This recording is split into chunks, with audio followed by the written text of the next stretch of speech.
Assalamualaikum warahmatullahi wabarakatuh. Kami dari kelompok 5 SIP 6 akan menjelaskan tentang tugas mandiri kelompok kami.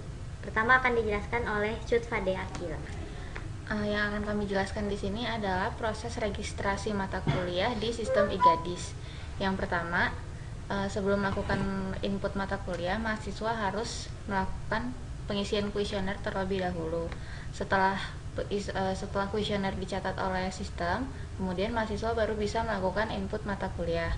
Setelah melakukan input mata kuliah, sistem akan meneruskan data input mata kuliah tersebut ke dosen wali.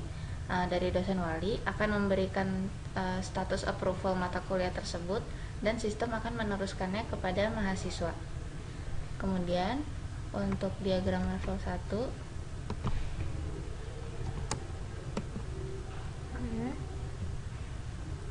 akan dijelaskan oleh teman saya. Nama saya Putri Melly Permatasari. Saya akan menjelaskan diagram level 1 dari tugas kami. Jadi di level 1 ini ada dua proses, yaitu mengelola data kuesioner dan pengelolaan data input mata kuliah. Pertama, mahasiswa harus mengisi kuesioner dulu, lalu kemudian akan masuk datanya ke pengelola data kuesioner yang kemudian akan disimpan di storage data kuesioner. Data kuesioner ini kemudian akan diteruskan ke pengelolaan data input matkul. Mahasiswa kemudian akan melakukan input mata kuliah dan kemudian data yang telah diinput itu akan masuk ke storage data input matkul.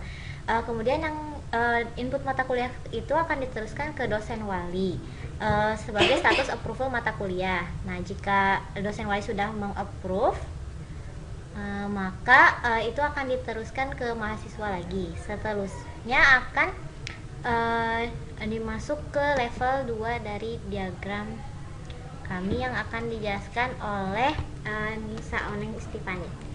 Ya, saya Nisa dan saya akan menjelaskan level 2 dari tugas kami.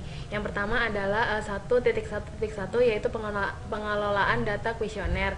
Pada data ini di sini adalah ada mahasiswa yang melakukan pengisian kuesioner, lalu masuk ke pengelolaan data, lalu secara otomatis disimpan oleh data storage yang bernama data kuesioner. Lalu kita ke 1.2.1 yaitu pengelolaan data mata kuliah. Di sini mahasiswa pertama melakukan input mata kuliah.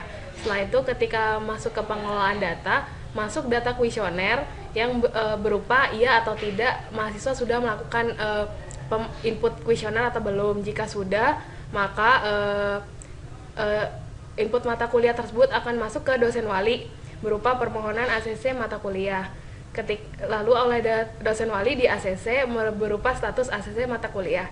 Setelah itu dimasuk ke pengelolaan data mata kuliah. Di sini secara otomatis juga akan menyimpan data input ke data storage bernama data input mata kuliah. Setelah proses selesai, maka pengelolaan tersebut mengeluarkan data berupa KSM yang siap dicetak oleh mahasiswa. Sekian dari kelompok kami. Terima kasih. Wassalamualaikum warahmatullahi wabarakatuh.